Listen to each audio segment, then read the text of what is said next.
Salmabi Bato, Shakarishus, რომელიც ჩვენთან სტუმრობს სტუდიაში ერთიანი ნეიტრალური საქართველოს ერთ-ერთი დამფუძნებელი. ძალიან დიდი მადლობა, რომ გამონახეთ დრო და მონაწილეობთ ჩვენს გადაცემაში. მოკლედ, თქვენი განცხადების საფუძველზე პროკურატურამ უკვე დაიწყო მოკვლევა, გამოძიება პრინციპში საკმაოდ მძიმე მუხლებით საბოტაჟს ეხება. ის დანაშაული 5-დან 10 წლამდე და 7-დან 15 წლამდე პატიმრობას ითვალისწინებს.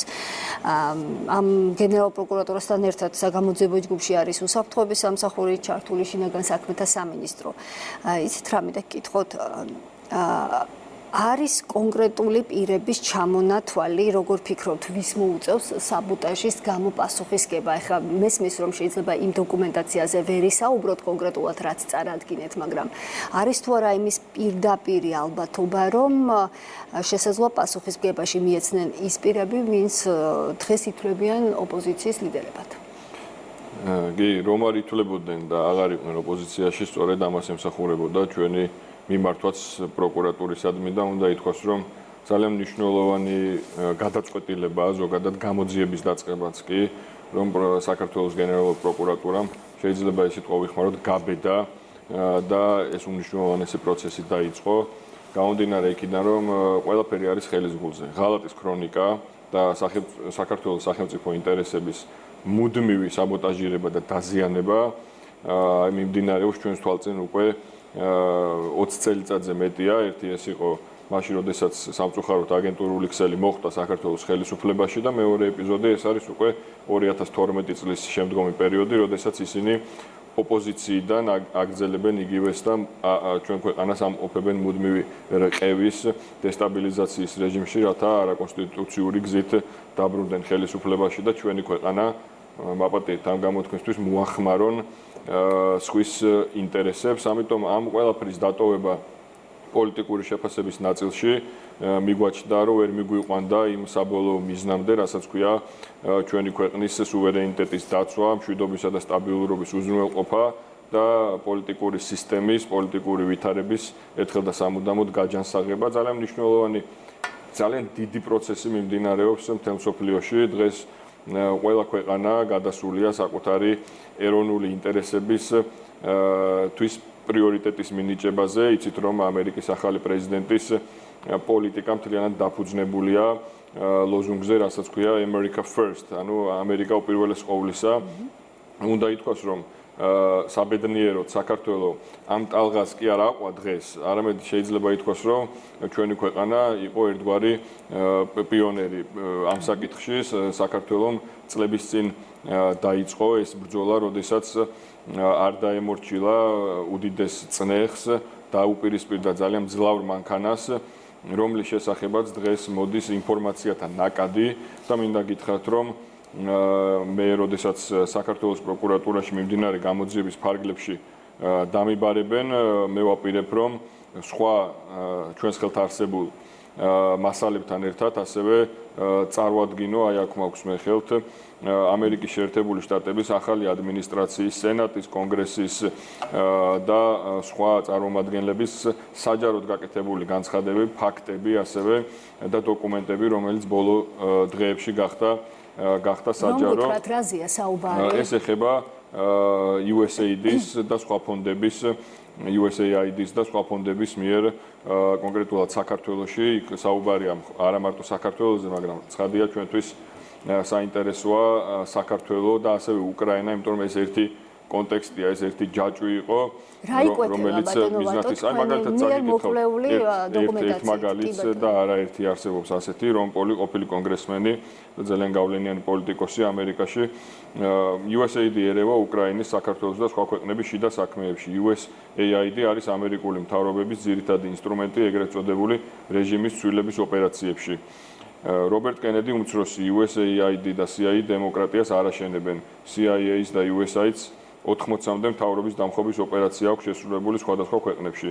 რაც თავარია, მათ მიერ დამხობილი მთავრობების უმეტესობა ადგილობრივმა მოსახლეობამ დემოკრატიულად აირჩია. კი ბატონო, ეს ხო დეკლარირებულია, რომ ამერიკული ფული შემოდიოდა გარკვეულ ყველაფერი დოკუმენტირებული, ეს არის მხოლოდ განცხადებები და რატომ არის ეს საინტერესო ამ გამოძიების ფარგლებში. ხო, როდესაც ჩვენ დღეს მოვისმინეთ ვნახეთ პროკურატურის განცხადება, იქ საუბარია 318 და 319 მუხლებზე. ჩვენ ვფიქრობთ, რომ პროკურატურა სხვა მუხლებითაც უნდა პროკურატურამ სხვა მუხლებითაც უნდა წარმართოს გამოძიება, რაც შეეხება საქართველოში კონსტიტუციური წყობილების და მისი უსაფრთხოების საფუძვლების წინააღმდეგ პროცესების დაფინანსება და მთლიანად 321 მუხლის პრიმა ნაწილი არის სწორედ ის, რაზეც ჩვენ დღეს გველაპარაკება დონალდ ტრამპი, ილონ მასკი, რობერტ კენედი უმცროსი, სენატორები, კონგრესმენები და სხვა ოფიციალური პირები, არა მათი შეფასებებით, არამედ კონკრეტული დოკუმენტებით, რომ აი თუნდაც გასაჯაროებული დოკუმენტით, რომლის მიხედვითაც საქართველოში 2024 წლის საპარლამენტო არჩევნების წინ ქვეყანაში $41 მილიონ მეტი შემოვიდა პოლიტიკურ საარჩევნო პროცესებზე ზეგავლენის მიზნით. ჩვენ გვაქვს დასაბუთებული ვარაუდი და ეს ყველაფერი შემდგომში განვითარებული პროცესებით დასტურდება, რომ ეს ფული სწორედ მოხმარდა საქართველოში არჩევნების დელეგიტიმაციის საკითხის დაყენებას და რევოლუციური პროცესების განვითარებას. ჩვენ ასევე პროკურატურაში წარვადგენთ ათეულობით, შეიძლება ასეულობითაც კი 100-ზე მეტ განცხადებას, საჯაროდ გაკეთებულ განცხადებას და მოწოდებებს, რაც უკვე არის 317 მუხლისთვის საინტერესო, ესე ვთქვათ, გამომდინარე იქიდან, რომ ჩვენ საჯაროდ გვესმოდა პირდაპირი მოწოდებები საქართველოში კონსტიტუციური წყობილების დამხობის შესახებ და აი თქვენ თუ ნახავთ, აი ძალიან საინტერესო ჩვენ ამასთან დაკავშირებით ვიდეო მასალასაც ვამზადებთ. მათი ესე ვთქვათ, ძირითადი საყრდენი სიტყვა იყო ჩამოშლა.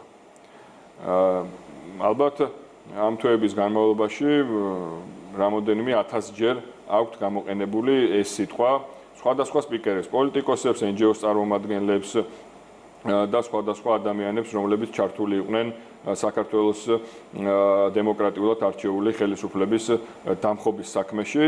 მთელი მათი მიზანი იყო ჩამოშლა. და ამ სიტყვას ისინი გამოიყენებდნენ ყველაზე ხშირად და სწორედ ამ განცხადებებსაც ჩვენ წარვადგენთ მტკიცებულებად, რათა მას მიეცეს რეალურად მტკიცებულების კვალიფიკაცია და 317 მუხლიც დაემატოს ამ ჩამონათვალს, ასევე 321 პრიმა მუხლზე გესაუბრეთ უკვე, რაც უშიშროების საფუძვლების წინააღმდეგ მიმართულ ქმედებათა დაფინანსებას გულისხმობს, რაზეც არა მარტო მხოლოდ საქართველოში ჩვენს ხელთ არსებული და საჯარო მტკიცებულებები ლაპარაკობს, არამედ ამერიკის პრეზიდენტის მიერ გაცხადებული და გასაჯაროებული მასალები. ამიტომ ეს არის უმნიშვნელოვანესი პროცესი და ჩვენ როდესაც ამაზე განცხადება გავაკეთეთ, პირველად მის საფუძვლებზე, მიზნებზე ვილაპარაკეთ და კიდევ ერთხელ გამეორდები, რომ ეს უნდა იყოს კომპლექსური პროცესი. ის პროცესი, რაც საკანონმდებლო ორგანოში დაიგეგმა, ანუ საგამოძიებო კომისია. საგამოძიებო კომისია არის შექმნილი, ვიცით და 6 თვის შემდეგ რა სურათს მივიღეთ ბატონო, როდესაც მაგალითად საკანონმდებლო ორგანოდან დოკუმენტაცია გადაიგზავნება პროკურატურაში, ვიცით უკვე დღეიდან დაიწყო შესწავლა, ანუ პოლიტიკურად რა სურათი გვექნება?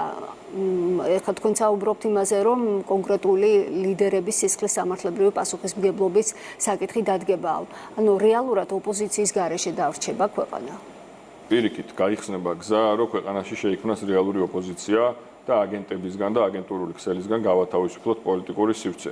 აუცილებელია ნატა, რომ შეიქმნას პრეცედენტი. დღეს მე ვარ ამაყი მოქალაქე, გამომდინარე იქიდან, რომ ამ ყველაფერს ვადევნებ თვალყურს, რომ იქნება პრეცედენტი, რომ ჩვენი ქვეყნის ეროვნული ინტერესების საბოტაჟირება, დაზიანება და ჩვენი ქვეყნის წინააღმდეგ მოქმედება სხვისი დავალებით და სხვისი ფულის გამო უნდა გახდეს დასჯადი.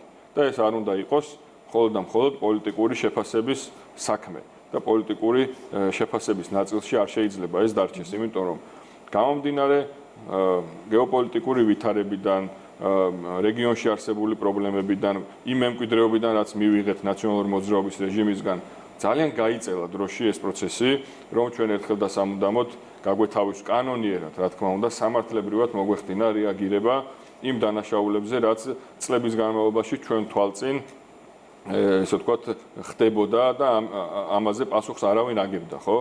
ესეთი დამკვიდრდა და რაღაცნაირად ლეგალიზება მოხდა აგენტობის, საკუთარი ქვეყნის ინტერესების ღალატის, მათ შორის გიორგი გახარია, რომელიც ხელისუფლებას, ქართული ოცნების ხელისუფლებას და ქართველი ხალხის ნდობას, რომელიც მის მიმართაც იყო, ხო, როდესაც 2020 წელს იგივე მოხდა არჩევა ქართული ოცნების გუნდისა.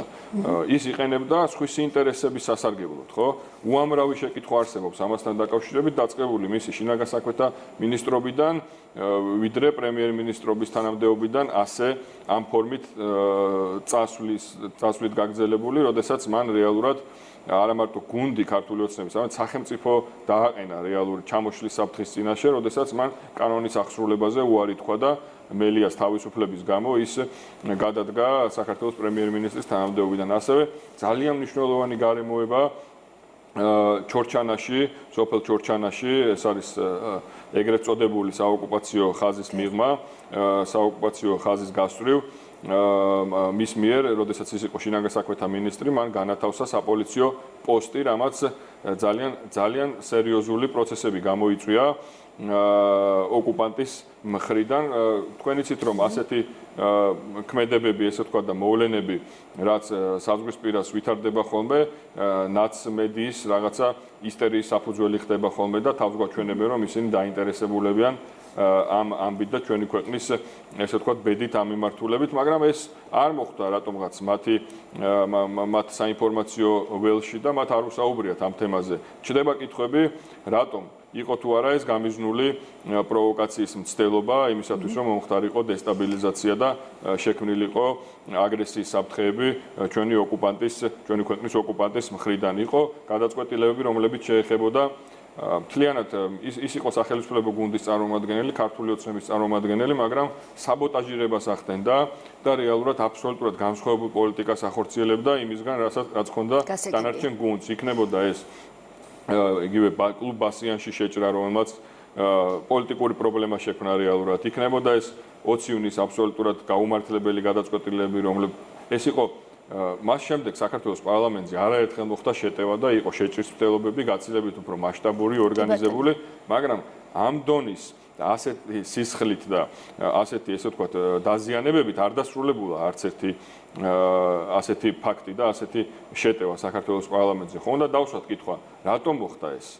თუ შეიძლებოდა ამის თავის დანაცილება და ჩვენ ამას ვხედავთ, რომ მას შემდეგ არაერთხელ იყო იგივე პროცესები და პარლამენტზე განხორციელებული შტურმი, მაგრამ არ ყოფილა არც სისხლი, რეზინის ტყვიები და არც ამდენი დაზარალებული. ხო, მადლობა ღმერთს. ამიტომ ჩდება ასეთი კითხვები, რომ ადამიანები ხაზარაძე იქნება ეს გახარია თუ კოლექტიური ნაციონალური მოძრაობის სხვა წარმომადგენლები საქართველოს პოლიტიკაში არიან მხოლოდ და მხოლოდ იმისთვის, რომ დააზიანონ ჩვენი ქვეყნის ეროვნული ინტერესები და ჩვენი ქვეყანა გამოიყენონ პლაცდარმად და შეწირონ სხვის ინტერესებს და ამას აკეთებდნენ ისინი ფულის სანაცვლოდ და ამაზე მეტყველებს ამერიკის შეერთებული შტატების ახალი ადმინისტრაციის არაერთი ათეულობით განცხადება და დოკუმენტი. ამიტომ უმნიშვნელოვანესი პროცესი წამოიწყო საქართველოს პროკურატურამ და ჩვენ მზად ვართ, რომ ამას ყველანაირად ხელი შეუწყოთ.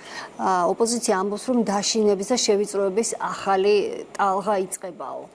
როგორ ფიქრობთ, როგორი შეიძლება იყოს რეაქცია თუნდაც ევროკავშირის მხრიდან?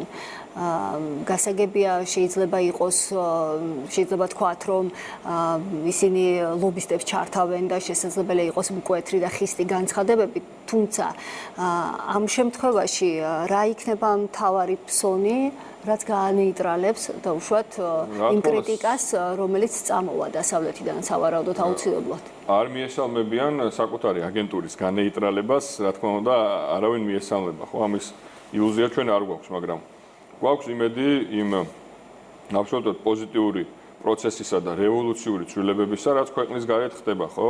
და ეს არ არის მარტო ამერიკის შეერთებულ შტატებში, ევროპის წამყვან სახელმწიფოებში მიმდინარეობს იგივე პროცესი.